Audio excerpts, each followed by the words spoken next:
तो जय माता दी। हम लोग पहुंच चुके हैं कटरा, और कटरा पहुंचने के बाद अब हम लोग सीधे जा रहे हैं रजिस्ट्रेशन पॉइंट, जहां से हमें यात्रा प्रारंभ करने से पहले हमें रजिस्ट्रेशन कार्ड लेना होता है। तो चलिए चलते हैं। सो हेलो एंड जय माता दी दोस्तों। तो हम लोग करने वाले हैं वैष्णो देवी के दर्शन। वैष्णो देवी की माता के दर्शन के लिए जा रहे हैं।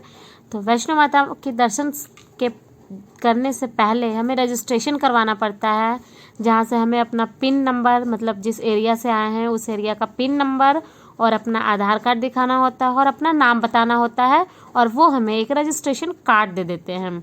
उसके साथ उसको पहनना होता है। यहाँ पे आपको कुछ वक्त लग सकता है। हालांकि जब मैं रजिस्ट्रेशन करवाने गई थी तो ज़्यादा भीड़ नहीं था, पहले ऑनलाइन भी होता था, पर अभी कुछ समय के लिए शायद ऑनलाइन बंद कर दिया था, क्योंकि बहुत लोग रजिस्ट्रेशन करवा लेते थे और आ नहीं पाते थे, इसलिए अब ऑफ़लाइन ही करवाते हैं। तो मैं भी ऑफ़लाइन करवाई थी, और रजिस्ट्रेशन कार्ड लेने के बाद बहुत जल्दी 10 मिनट में मुझे नंबर मिल गया। तो रजिस्ट्रेशन कार्ड मिलने के बाद हम लोग जा रहे हैं वैष्णो माता के द्वार की ओर, जहाँ से हमें एंट्री लेनी है। तो ये सारी सुविधा ये कैब वाले हैं, ये हमें वैष्णो माता के द्वार तक छोड़ देंगे, जो कि होटल की तरफ से ये सुविधा है। जहाँ से हमने होटल बुक किया है वहाँ से उन्होंने हमें रजिस्ट्रेशन के जगह पे भी छोड़ दिया, और अब माता रानी के द्वार के पास आकर के छोड़ रहे हैं।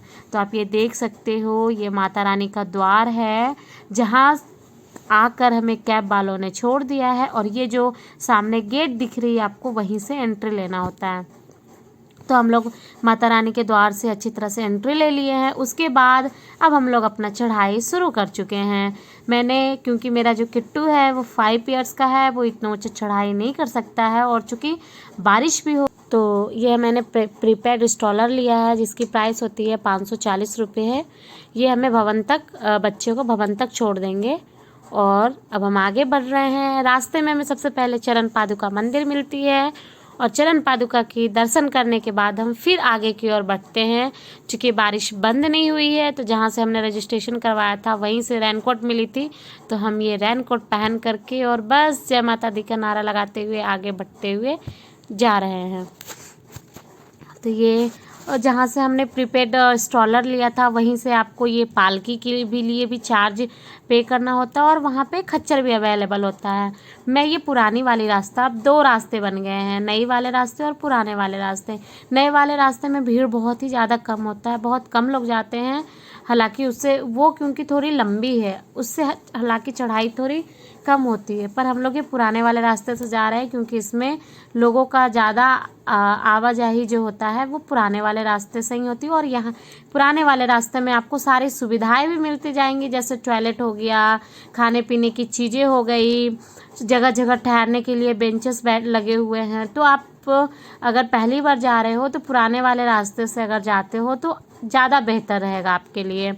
ये अलग अलग रूट्स होते हैं, जो कोई भवन की ओर जाने के लिए कुछ पुराने रूट्स, कुछ नए वाले रूट्स, कुछ खच्चर वाले रूट्स, कुछ टैक्सी वाले रूट्स, ये अलग अलग रूट्स होते हैं। और ये हमारे संटू जी जय माता दी के नारे लगाते हुए बढ़ते जा रहे हैं।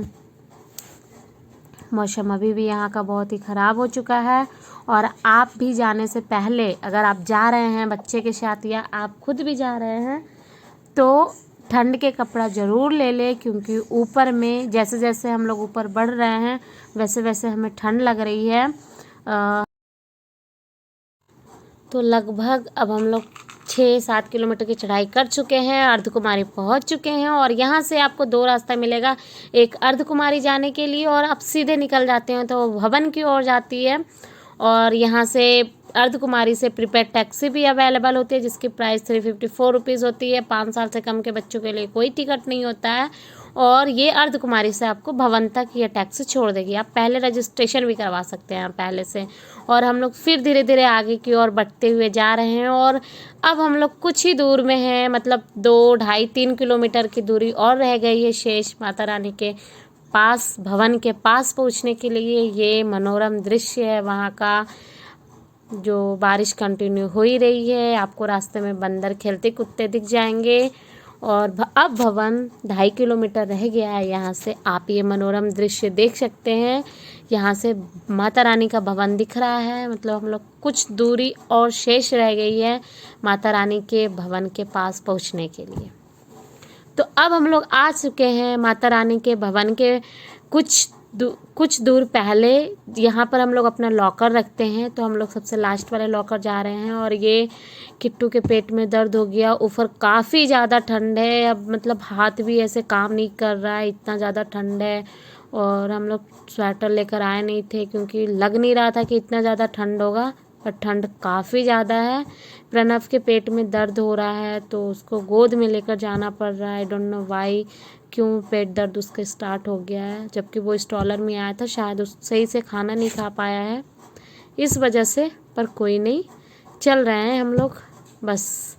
अब हम लोग लॉकर में अपने सामान को रख करके माता रानी के द्वार से वापस आ करके हम लोग रोपवे के लिए लाइन लगाए और रोपवे की टिकट लिए, जिसकी प्राइस होती है 100 रुपीज़, और ये भैरव बाबा के पास पहुंचा देंगे। तो आप ये भैरव बाबा का मंदिर देख सकते हैं। वहाँ से बारिश इतनी ज़्यादा हो रही थी कि हेलीकॉप्टर सुविधा जो थी वो बंद हो गई थी।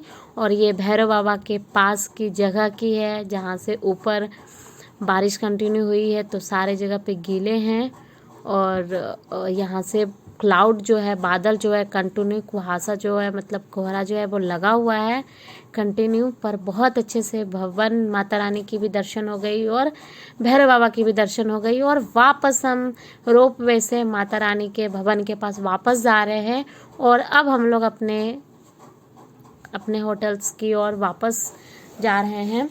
ये रोपवे है, रोपवे से आप देख सकते हैं कि कितना ज़्यादा मतलब मौसम आज का ख़राब था। हेलीकॉप्टर जो थी वो बंद हो गई है, तो जिन्होंने पहले टिकट ले रखा होगा उनको भी ये सुविधा नहीं मिली होगी।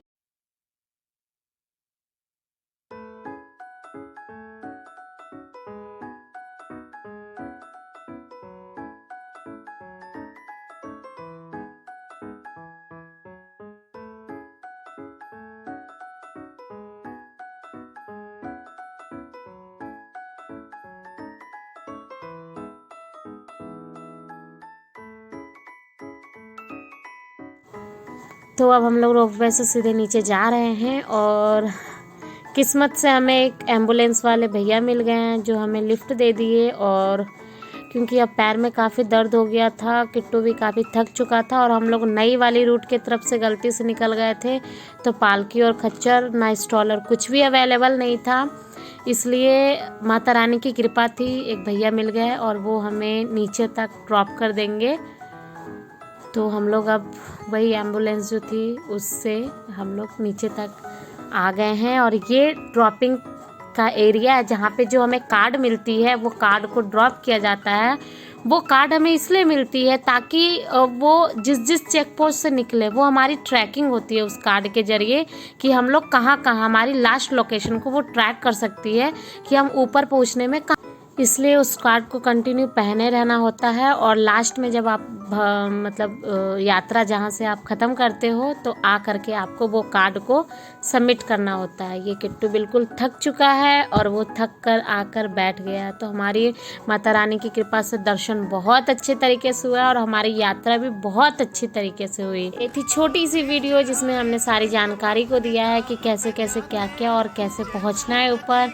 आशा करती हूँ कि आप भी वैष्णो देवी का मन जरूर बना रहे होंगे जाने को, तो आप जाइए, माता का दर्शन कीजिए।